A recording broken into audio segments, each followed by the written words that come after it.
Gardaí investigating the double murder arson attack in Edenderry, County Offaly, are appealing for information on a car that was used to leave the scene of the incident. Tadhg Farrell, who was 4, and his grandaunt Mary Holt, died in the house fire on the evening of Saturday, December 6th. Tadhg's grandmother Pauline Holt continues to receive treatment in hospital for serious burn injuries. Gardaí have issued an appeal for any information on a black Kia Rio saloon car with the registration number 08D24363. The 2 men who carried out the arson attack left the scene at Castleview Park in Edenderry in this car.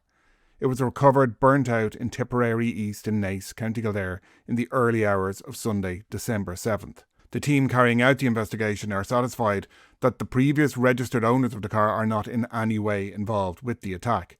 They want to speak to anybody who may have information on those who had access to the car between October 7th and December 7th of this year, or anybody with knowledge of the whereabouts or activities of the car from December 1st to 7th. Gardaí are also appealing for any CCTV footage or images of the car in Kildare, Laois, Offaly or the surrounding areas from December 1st through to 7th.